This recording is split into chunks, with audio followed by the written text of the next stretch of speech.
Sherelle Spiller moves slower than she once did around her Rocheron farm. Hey, I'll show you a billy goat that hates everybody. The 59-year-old suffers from what she believes is a mystery disease. Small white worms that come out of my ears. You can feel them itching in there, and you can get a Q-tip and dig them out. Spiller is not alone. The sores come up and then these fuzzy things come out. It's almost like spores or, something like that. Lesions and scars cover Stephanie Bailey's arms and legs. Travis Wilson is a victim too. Just ask his mom. Feeling like bugs are crawling all over you, there's no way you can sleep. It's too freaky.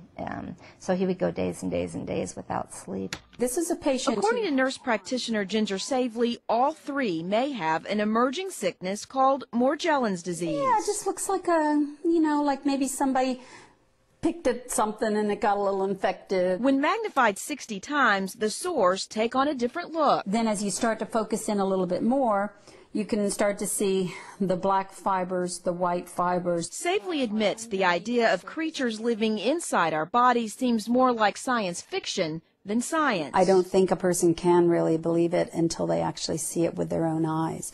The problem is people aren't looking hard enough.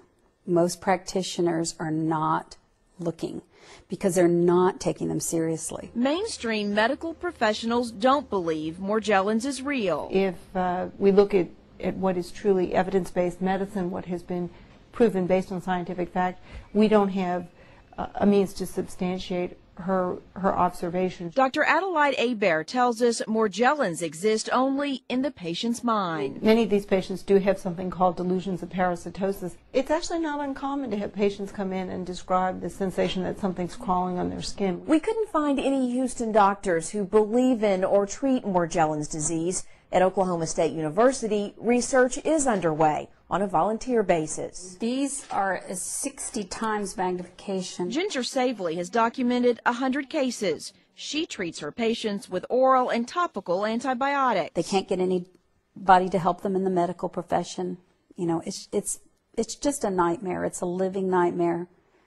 I can't imagine any worse disease. Lisa Wilson's son became so distraught about his condition, he took his own life 2 weeks ago. He would tell me that he wished he rather had cancer. He'd much rather have cancer because then at least he knew what he was up against. They're worried about the bird flu coming.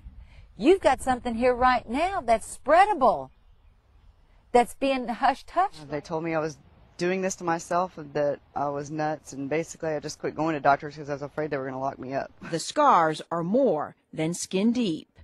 Janice Williamson, 11 News.